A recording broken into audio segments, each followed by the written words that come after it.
Welcome back to the Customer Marketing Summit. We're about to join another amazing talk, but just before we do, I wanted to say a huge thank you to our sponsors, speakers, and you, our wonderful audience, for making this event possible. Expert presentations and inspirational discussions on the agenda, you're in for a real treat today.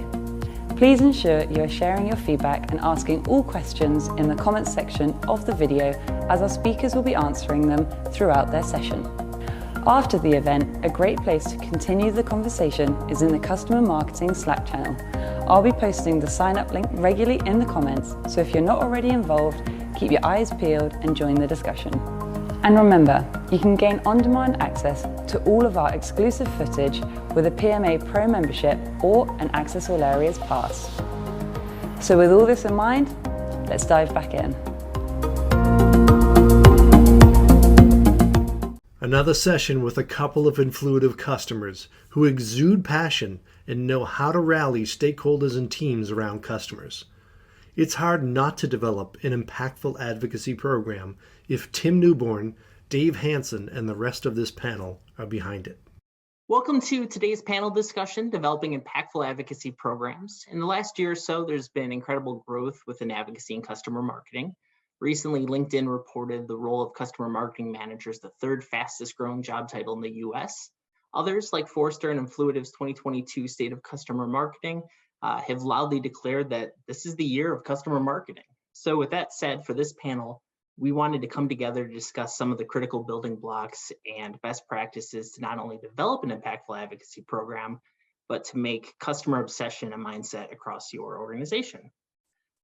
Before we get started, I just want to do some quick introductions. My name is Dave Hansen. I'm the Customer Marketing Director at LRN.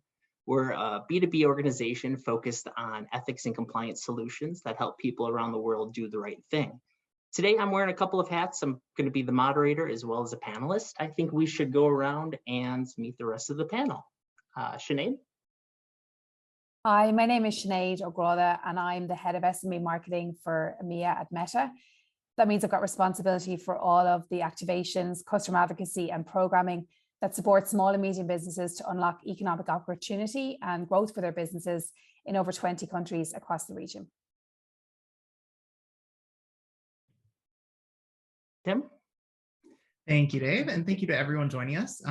Glad to be here with you and the other distinguished speakers on the panel today. Hey everyone, I'm Tim Newborn, Global Customer Marketing and Advocacy Manager at Envision, the visual collaboration platform powering the world's smartest companies. I was brought on board to stand up a new function, and I'm glad I was because the dedication to customer here at Envision is palpable. It shows in every interaction I have with my colleagues who have been so incredibly helpful in partnering across the business to inject customer voice and amplify customer empathy in everything we do, from growth to experience to product to culture and more, to ensure that we genuinely are a customer-powered enterprise. Wonderful. And Josh? Thanks, Dave. Hi, everybody. I'm Josh Zirkle. I lead engagement marketing here at Asana. Engagement marketing for us includes lifecycle, which are all the emails that we send people after they've signed up for Asana. So things like engagement, adoption, advocacy, and so on, as well as our community program, which is relevant to our discussion here today, which encompasses all of our ambassadors, community forum, and our over 200 community events every year. Excited to chat with everyone. Wonderful. Thank you all very much for being here. I'm excited for this conversation. We are here live as well, so if you have questions throughout the session, please feel free to throw those into chat and we'll jump on those as soon as we can. So let's get to some of the questions for the panel. I like starting with the end result first, kind of see where we're headed. So what does advocacy mean for you and your organization? What's the potential impact that others could see through advocacy? I think Sinead, will start with you again. Right. So I suppose for us at Meta, customer advocacy really means having the customer at the heart of everything that we do, and listening to and responding to what they need and want based on the current opportunities or headwinds that they may be facing in their particular market. A recent State of Small Business report from Meta saw that 21% of businesses worldwide are reporting being currently closed based on a lot of the really challenging environmental and macro conditions that we have. But those that have remained open, 81% have indicated that digital tools are helping them to maintain business growth. So I suppose that customer-led and insight-led approach really helps us to tell the story of the impact of our program and build momentum and opportunity for more growth and more expansion, more buy-in from stakeholders and so on. When we can really tie to tangible outcomes for our partners and our SMB businesses that we work with, whether that is helping them to stay open during challenging times, find and retain new employees, but also to support them to embrace digitization and to grow their business online, as well as bricks and mortar. Dave, back to you. Thank you. Tim, what were your thoughts? Yeah, this is a great question. Customer advocacy really, it meets people where they are to exceed their expectations, and it does so in helpful and unexpected ways. I think it solves business challenges, both familiar and unique, with the simplicity of an open dialogue between a brand and the people who matter most to you and your business, which are your customers. And that means we can execute, better services, experiences, and even work smarter and offer more to our customers by doing so. Back to you, Dave. Wonderful, thanks. Josh? Yeah, for us at Asana, our mission is to help humanity thrive by helping the world's teams work together. And the way that we do that is by listening to them, and customer advocacy programs like our True Advocacy program and our community programs give us a direct line to our customers to hear what they want, what's working for them, the challenges they're having, so that we can better respond to them, meet their needs, and help them and their teams achieve what their missions are. So it really puts the customer's voice at the center of how we think and what we do in ways that feel very meaningful and impactful. And beyond just like what it's doing for customers, I think it actually helps us at the company be more empathetic to who they are and what they need. That's awesome. Thank you so much. A couple of the big themes that I heard all of us touch on within that scope was listening, empathy, the customers at the center of what we do. Tim, I especially liked what you said. It meets people where they are. And for LRN, our customers, they sit in that ethics and compliance space. There's usually a handful of them within an organization. So they're almost on an island. So it's also being able to bridge that gap between organizations and let them meet each other and network and come together to actually build, something bigger than this. This is some of the parts. I would also pick up on something that Josh said that really resonates for my team as well, is that kind of purpose element, or the sort of, I suppose it really anchors the team day to day in a really, I suppose, about how meaningful and how purposeful our work is when we're actually understanding these are real businesses, the inspiration that we kind of get from these amazing entrepreneurs who are, putting their neck out there, especially in such challenging times. And so that really helps our team, I think, to stay close to the mission of the company, to connect businesses all over the world and to connect them with their customers. And if I could add one thing to what you were saying, Sinead, it's also just nice to hear from customers, hear what they have to say in an unstructured way. And advocacy and community programs really let you do that. I think for especially data-driven companies, which frankly most are at this point, it can be really easy to lean on just quantitative data about customers, but advocacy programs really let you hear in customers' own words what's going on for them, and ideally the difference that your company, your organization is making for them. And to me, that's really fun. And I think we're really lucky in these customer facing roles to be able to hear the voice of the customer directly, not as a concept, but really listen to them. And it just makes coming to work really enjoyable because I know that what we're doing helps them. Tim, I think you were about to speak in there too. Did you have something to add to that? Yeah, absolutely. I think it's interesting that we listen to what our customers are doing with their solutions and the way that we're helping them. But I also think that it's very beneficial that we listen to how we're helping our customer's customer and how we can quantify that, because that's ultimately at the end of the day what they're hoping to do. And if we can help them achieve their goals in a meaningful way, so that way they deliver better experiences and services, that's where I see we can truly shine as customer marketers and advocacy professionals.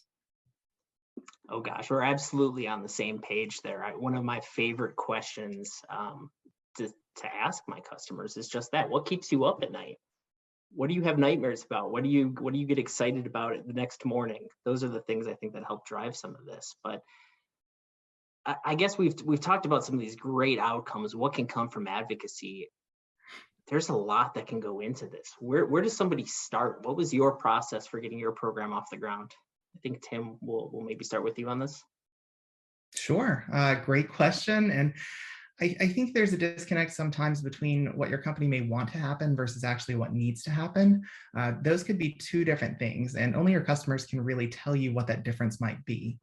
In my opinion, I think regardless of what your goals are, the very beginning of advocacy starts with learning as much as you can about your customer, about their customers, about your product, and about the foundational business objectives of your organization, so that not only are you making sound data-based decisions on how to move forward, but also when it's time to do so, you're asking the right questions to the right people at the right time.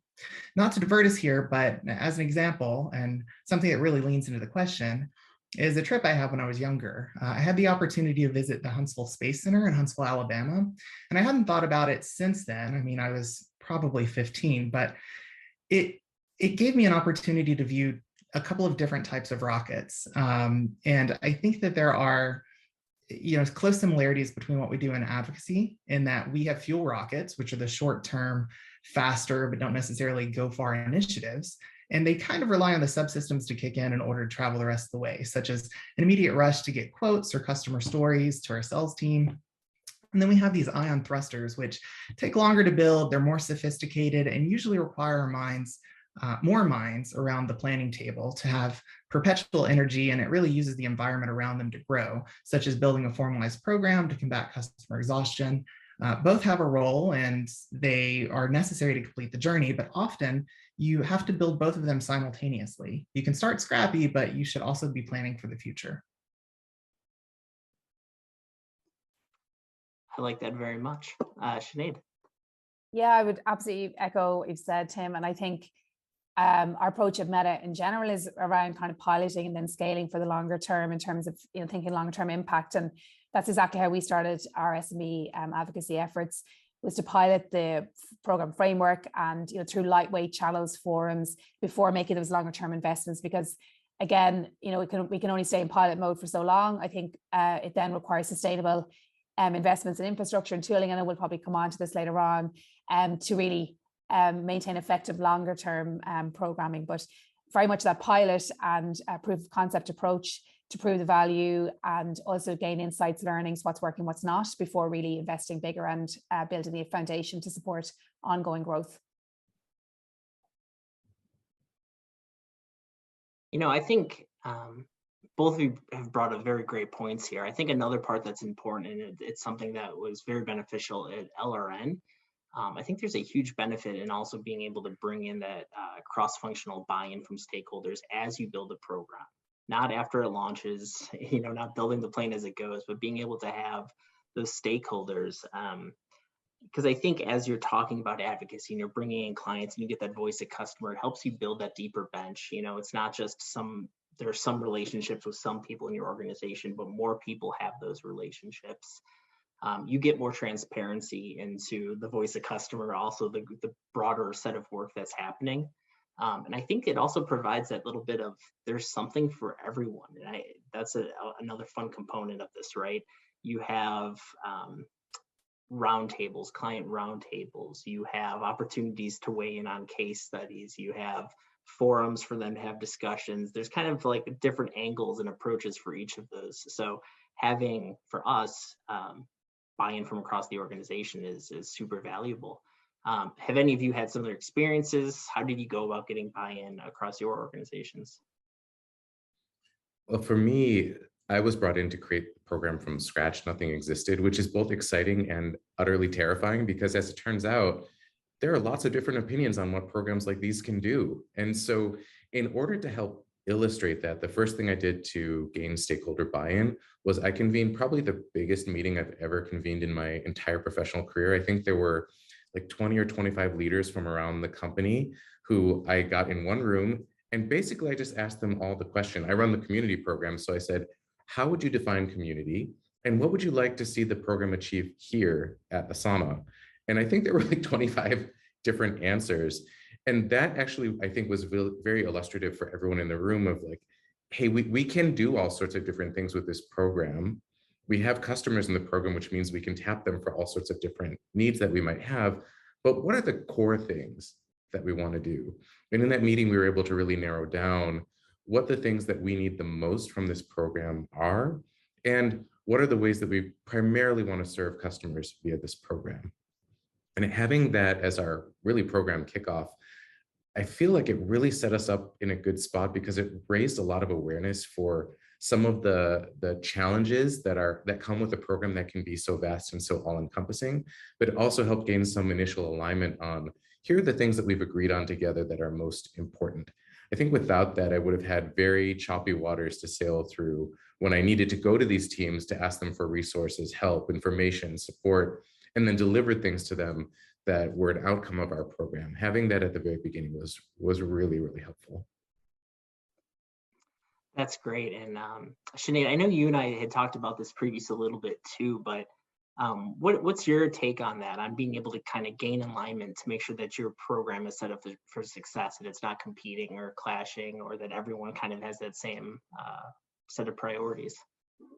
Totally. I mean, I think building on what Josh was saying there as well, clarity on what everyone sees good looking like in terms of key stakeholders or, sponsors of the program, getting that alignment with them. And what's worked for us as well at Meta is, I suppose you touched on, Josh, there in terms of getting that expansive set of stakeholders across the business, because how can this program deliver both for, say, the marketing organization at the core, but also have payoff for cross company or broader, external stakeholder facing organizations like comms or policy and so on. And when that's clear, I think a few things that I would say is, I suppose identifying the key stakeholders or sponsors that are either from an investment or a sign off or an approval perspective.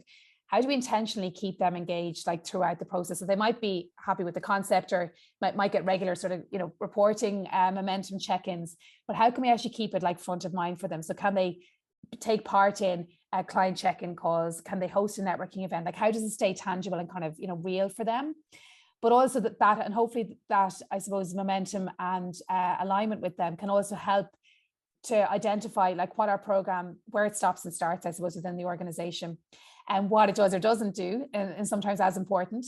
And within that, then almost a reputation that this program is a place where we can foster or incubate new ideas that might crop up across the organization, rather than things happening in other parts standalone that don't, I suppose, benefit from the engine or infrastructure that we have. So we're the place to come and, I suppose, incubate or invest new ideas or test them out. And we've got that reputation to do that, rather than shadow or parallel programs happening, which could be great ideas, but then again will burn out if they don't have that back end infrastructure, like we said earlier, to kind of maintain them.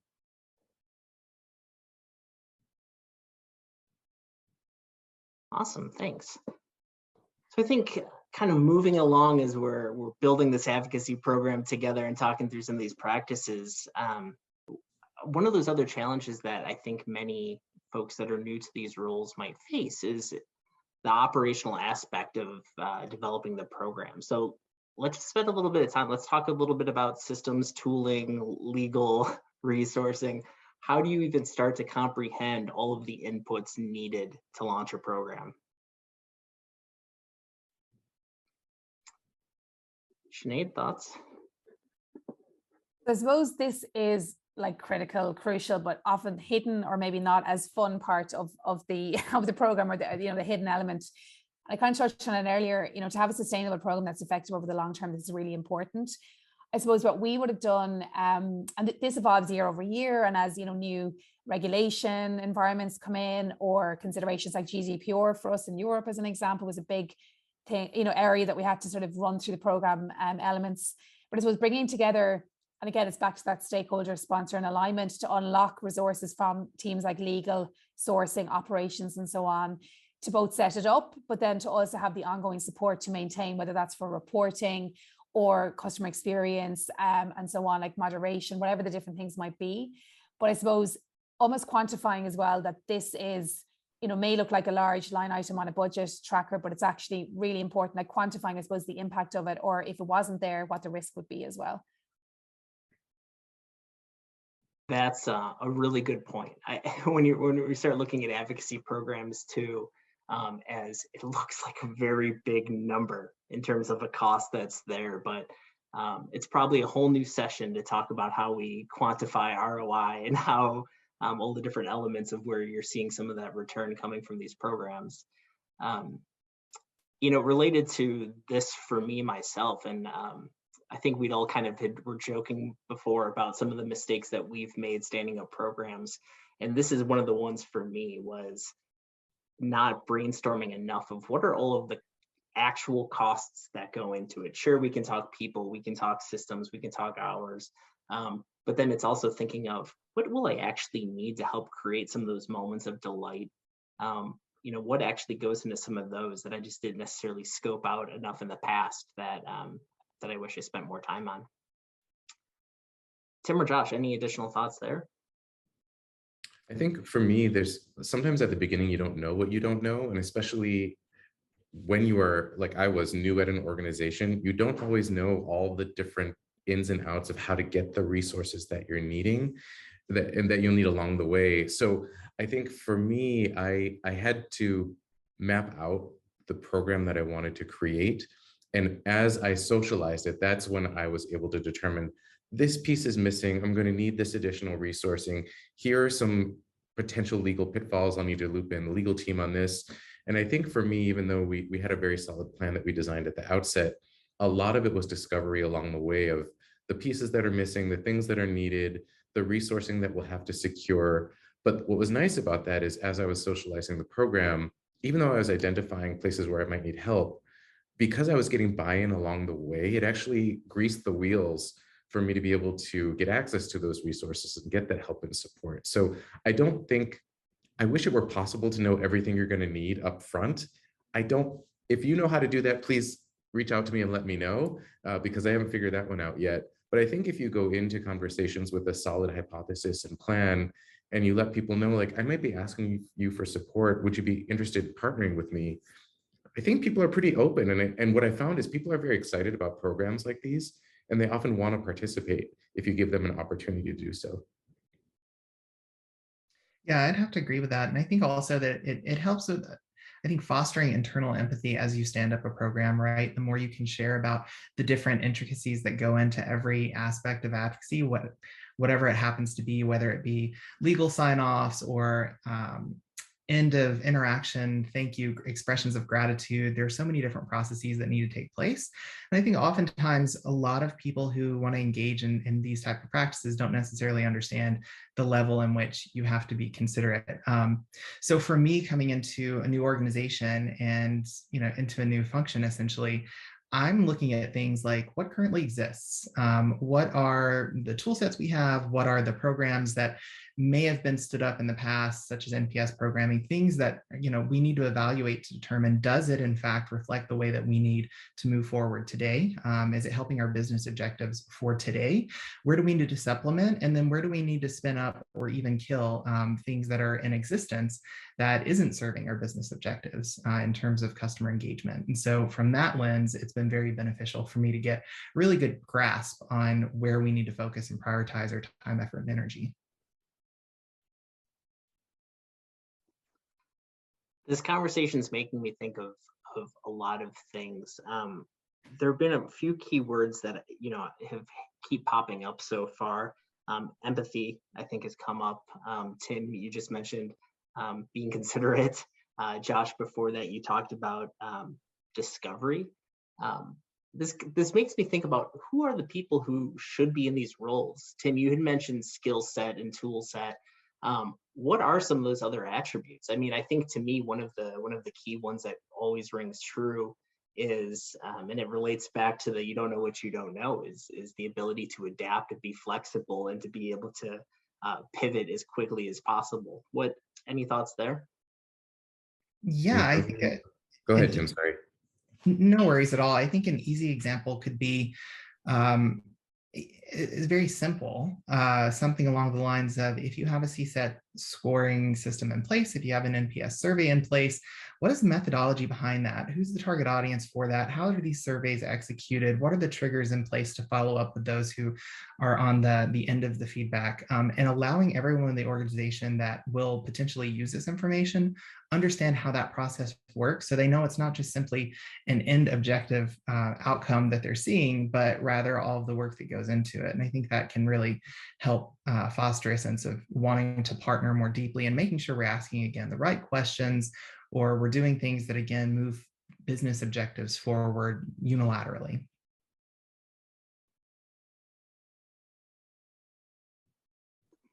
Josh, were you going to add to that too? Tim covered it beautifully.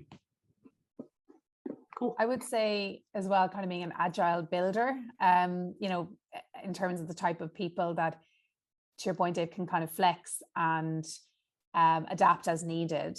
Being customer obsessed as well, which I think we all are, and that empathy or sort of that purpose driven really fires you on through challenges or to kind of continue to push for excellence.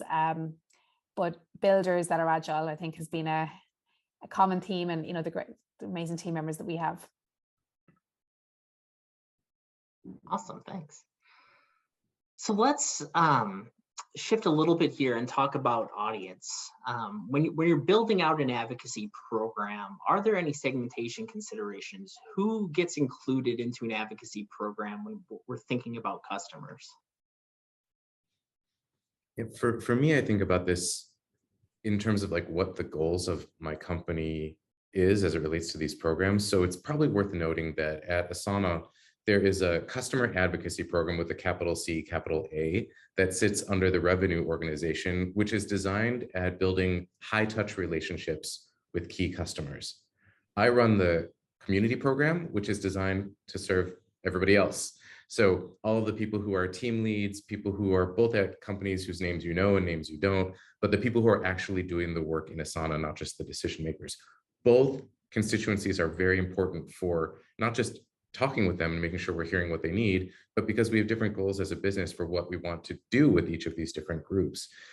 Coming to those conclusions, building that alignment within the business of like, these are different programs that serve these different segments of the market was really critical, because it's easy to assume one program can just do it all if you're not really familiar with the intricacies of how these programs work. And when my partner, who's on the customer advocacy side, and I started working together, we were able to intersect our programs in really beautiful ways, where if you're at a company, at one of our customers, we have a program that's designed for you if you're the VP. And we also have a program that's designed for all the people who report to you. And everyone gets what they need at different levels of the organization. And so that's where, for me, having a really strong partner within the organization and being really clear on what the segmentation is has been really, really critical, both to how we design our programs and what the elements within them are, and to the overall success of the programs that we run. And as a side benefit, it makes it easier for us to explain within the company what we do and who we're serving. That's a little bit of swim lanes there too. Yeah. That's all very interesting. For us, that's the segmentation piece is very important. I mean, I think like most of you serve many different industries, and they all have different regulations. I mean, again, sitting in ethics and compliance, what might be a requirement for a manufacturing organization is going to be different from healthcare, from finance, from software. And so as we're thinking about some of these experiences that we're having, the experiences also have to change along the way to match those different varied requirements. And it's not just industry too. I mean, we also serve different roles. It's not just, an ethics and compliance officer. It's also HR. There are IT people that interact with us.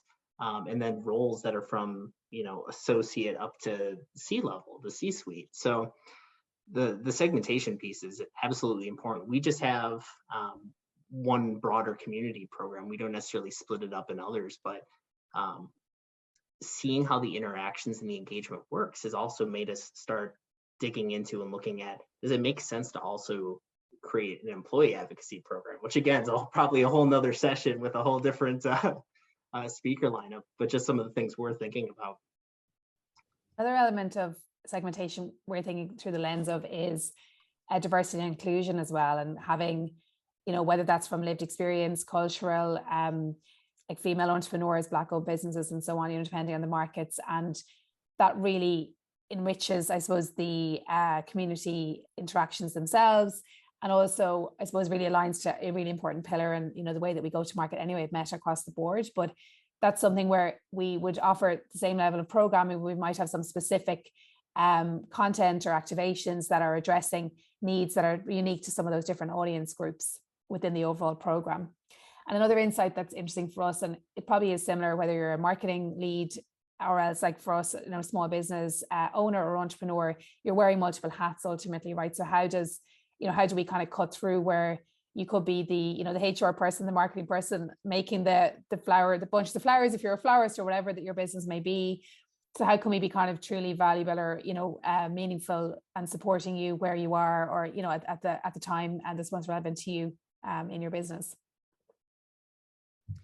A few things I heard and I both agree with is community and employee advocacy. And I think that's where a lot of those DEI touch points could come into play. So for instance, if we are hoping as a brand to get our customers more engaged on a cultural level, or hoping to see different variations of cohorts pop up or different groups that we would like to engage with, we need to offer them an equitable amount of employees who can sort of speak to that community mindset that may align with them from a DEI standpoint. So the more we spin up employee advocacy programming to get people social about our brand who actually are part of it, it would create different inroads for then customers or even prospects to engage with their employees. So I think to a certain degree, employee advocacy is a really foundational piece to customer advocacy if you're looking to have that sort of communal interaction.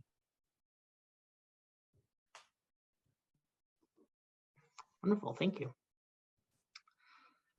So I think moving right along with some of these other questions that we have here, another thing that has been on my mind in terms of our advocacy program, I've spent most of my career in higher education, and one of the tenets of higher education is the idea of continuous improvement. Every process kind of falls into this cycle that's, you're planning, implementing, collecting, analyzing, sharing, improving, and then you keep going back around again. It's never closed. It's always evolving, always improving. And I guess that's the way that I look at our program as well, is we're always thinking about what are those data points. And I think this has already come up in a couple of different ways. The data mindset, being able to take a look at where are people engaging, how are they engaging, are the right kinds of people that we expected to be engaging and testing our own theories to kind of continuously improve our own program, but also, drive engagement. What does your development process look like? How have any of you focused on improving your programs over time? I wish I could say that our program is done at some point. I don't think it will ever be done. As I've been at Asana 4.5 years, our company has grown like exponentially during that period, which is fantastic. And with that brings whole sets of changes that need to happen to all programs that happen within the company. And so as it relates to the program that I lead, we've basically upended it multiple times based on what customers are telling us that they need and want out of the program. Like our event series that we do, we've evolved the content based on what they're telling us, based on the attendance numbers that we see, based on the feedback that we get after. And so there's for every single part of the program, a loop by which we can hear from customers what they want, what they need, what's working, and most importantly, what isn't, so we can stop doing that. And then simultaneously, we have opportunities to connect with our partner teams within the organization to hear, is what we're doing to help support your work via ours helpful? What more could we do? What ways could we modify how we give you information, the information we collect? Soup to nuts, like, are we doing something that's useful and meaningful for you and helping support our customers? And so I don't think this is a process that's ever complete. Community programs, advocacy programs are living and breathing organisms, just like our customers are. And so in order to meet them and help support them, I would build in a healthy opportunity into every program of like, hey, periodically we're going to take a pause, look at what we're doing, review what's working, and jettison what isn't, and come up with something new. To me, that's part of the fun, also sometimes part of what's exhausting, but it's all part of what makes this mix really interesting, and at the end of the day, hopefully very effective for our customers. I absolutely love the let's just take a pause and evaluate. Let's take that breath. It's so much easier to say than to do, though. There's always, and I think this comes back to Tim, something I've heard you say several times is priorities.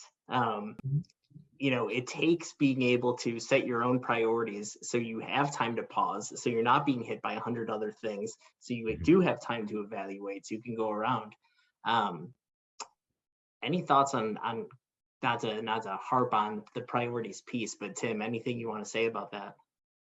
Yeah, I think some of that naturally comes from my background as a veteran, because after any large operation, we would have an AAR, which is an after action review. And so that is that moment of pause where we look at what we did and determined what worked well, what didn't, and what we need to adjust. And so I've heard a couple of things as well in terms of what we talked about that, speak to inclusivity, alignment, clarity, illustrating value. And I really love all of those things because, to a certain degree, seeing is believing, and visual and collaboration has really been beneficial for me in getting other people on board to help optimize systems. Even right now, I'm having conversations internally about how do we structure data in a meaningful way for advocacy. That way of communicating really inspires every kind of work across the board, regardless of, someone's hierarchy or, if you have the capability to bring them into even something like a freehand canvas, which is what I use to communicate customer marketing and advocacy, it, puts us in the center. Number one, we're using the product that we're asking our customers to use, but then it fosters a sense of empathy that a spreadsheet alone wouldn't allow, because it gives us a full, clear, illustrative picture. And not only that, but we can put programming in, and then also CTAs for how to get involved with this programming, how to help us if you see something off with this programming. And that's what I'm hopefully looking to structure out by the end of Q2 for programs that we see as priorities at the moment. How do we get relevant voices, both internally and externally, to help us flag where we can improve, how we can improve, and then report back to them on what that's going to take to improve, and if we need their collaboration or partnership. Another thing I would add as well, just picking up on both Josh and Tim, your points, is definitely the space and the kind of willingness to start again or to rethink the program. At the same time, is there some tenets or principles or elements of the infrastructure that stay the same, so that if we've gone all the effort, to our point earlier, of getting the stakeholder buy-in and all the cross-functional alignment for the tooling back-end elements, what is just remains, and then what are the elements that we are going to adapt and build on, whether it's in response to customer feedback or environmental conditions and so on. So that's an interesting one as well, that we don't want to throw everything out. Sometimes that might be necessary, but if we've gone to all the effort of getting buy-in and alignment, how do we but to know what elements are stable, and then what can be pivoted and adapted as needed. Yeah, to me, that's a super important point, because when we first designed our program, I designed multiple pillars to serve different constituencies of our customer base. And over time, it started to make more sense for a different team at Asana to serve a specific segment. And honestly, for me, coming to the realization that this was their home, our team was their home, but their home is now someplace else. It was like giving away one of my children. And working with my team and the other team where we gave this group of people over to serve them better, it was a really good decision, but it was a tough one because I think when you're in these roles where you're really involved with customers, as we are, it can feel like because you have a really good connection with them, and you know them, and ideally you know them by name and they know you, and saying hey, we've served you well, hopefully for the past X amount of time. Here's another team that we think is going to serve you better here into the future. Being able to take a hard look at your program and say, is this still working the way that we had intended? Does what we're doing still serve the purpose that we had originally designed this to? And are we the right team to serve these customers in this way moving forward? Asking ourselves those questions was really important. And sometimes the answer will be yes, we're still the right place. And sometimes it'll be no. And being able to adapt and adjust and put customers in the right programs to serve them is, at the end of the day, the most important thing. And I think it provided our team with the ability to say, hey, we designed it a certain way. It doesn't need to be that way forever. And we can make changes as we go so that we're serving the needs of the business and the needs of our customers. That's kind of a proud papa moment. I mean, it's if we're the sparks of customer obsession across an organization, to see another group could better serve, and to have them also fully accept that and want to take that on.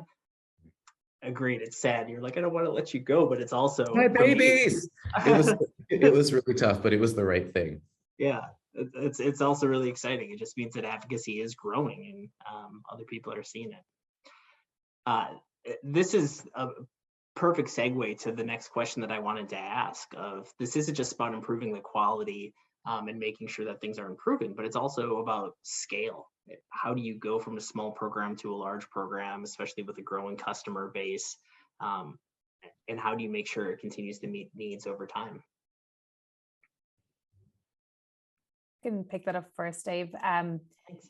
At Meta, we've been really intentional about thinking about scale in the program. So as I mentioned earlier, I'm responsible for EMEA, which is, a large proportion of markets across Europe, Middle East, and Africa. But we're actually part of a global program that operates out of the US and across other regions globally. So I suppose, how do we incubate and pilot within each of our regions and then scale from there? So we've been really intentional about thinking about what are the foundations of excellence, whether that's in terms of the customer experience, how we're moderating, how we're managing the community, how we're activating and how we're marketing the marketing or telling that story internally for buy-in and alignment, while also providing the space and opportunity for, I suppose, regional and local teams to address nuances or complexities that they may have, and often to test or pilot things, that can then be shared or scaled globally as well.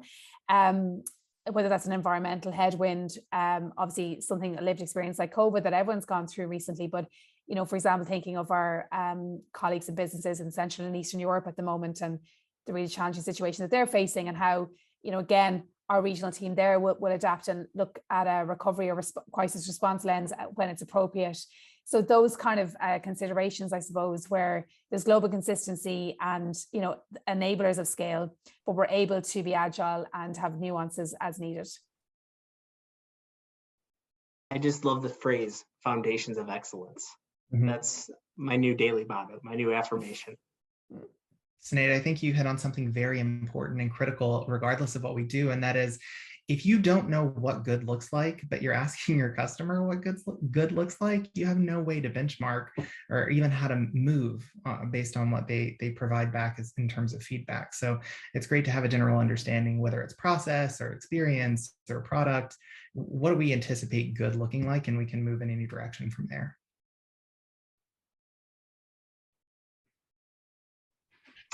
Josh, do you have anything to add as well? Yeah, as for me, I think echoing a lot of what Sinead said, we have a global program, although when I started, there was no plan for it to be so. Other than that, we knew there would be some customers who might be interested outside the US, but at the time that I joined, there wasn't a huge international presence. And so one of the things that's been really awesome about running a program like this is we've been able to use the community program and community events as kind of the tip of the spear, where we would see beginnings of groups of people start to form groups of customers in a given geo. We would go and host an event there and then leverage that as a way to scale our presence in a given market. And over time, we've been able to significantly do that in specific regions. And now there are offices of Asana in specific regions where we have community leaders whose job it is to do much as Sinead mentioned, use the best of what we've created globally and then tailor it to what the needs of the market are. And that's really let us build a program that I feel like is very functionally strong, but locally relevant, in that we all on the community program speak the same language about what we're doing, but the way it gets expressed is different region by region. And that just helps us better meet the needs of our customers as we're growing and scaling in ways that are really important and meaningful to them in their own language, in their own region, and reflective of their own cultures.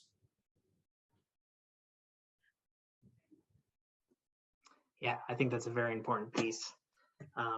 Being able to speak to people in their terms. Mm-hmm. I'm looking at the time. We are getting very close to the end here. So I think since we're closing in on time already, what's one piece of advice that you would give someone who's on their advocacy program journey? Anyone want to jump up and take that one? I can start maybe, sorry, Tim. No, after you, Sinead. I suppose we kind of touched on some of this earlier, but keep your North Star of the reason for being for the program, I suppose, clear throughout, both for the community and the company. And then as importantly, what are we not in service of? Because I think we've all touched on it, as inevitably opportunities, other ideas, noise arises.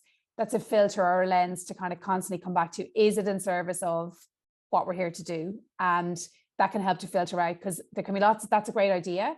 It just doesn't serve the mission of what we're trying to do. Or actually, yes, it does. And let's bring it in and see how we could, test that out. But yeah, I would say that just that constant filtering of what are we in service of and not in service of.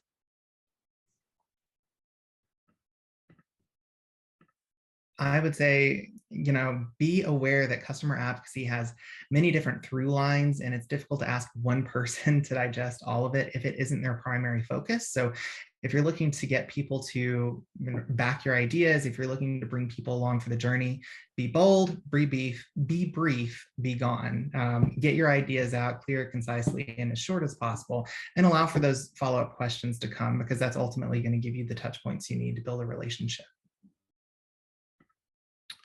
I would add, in addition to what Sinead and Tim have already shared, when you're not sure what to do in your program, ask your customers.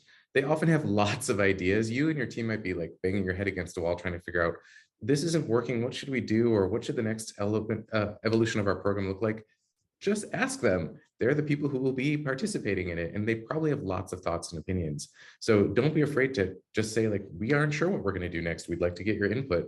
You'll be amazed at the type of feedback that you get and how well it can be actioned. There's no question that's too small to go to our customers, or too big. I think I have asked every single variation of how do we improve this, or what do you think about this next? The advice I would give is actually kind of the same way we structure this panel today. I start with the end in mind and work backwards. Set those milestones and those benchmarks, and I think it then helps align some of those things. Being able to set priorities and make sure that you have the resources and the people in place to reach that end result. I can't believe how fast this time went. I want to thank Sinead, Tim, Josh for joining me today for this panel. Hopefully the rest of you were able to take out a few bits of meaning from today's session. I think we'll stick around for a little bit. If you have any questions, please feel free to put those in the chat. But thank you again. Have a great rest of the day, and we'll talk very soon.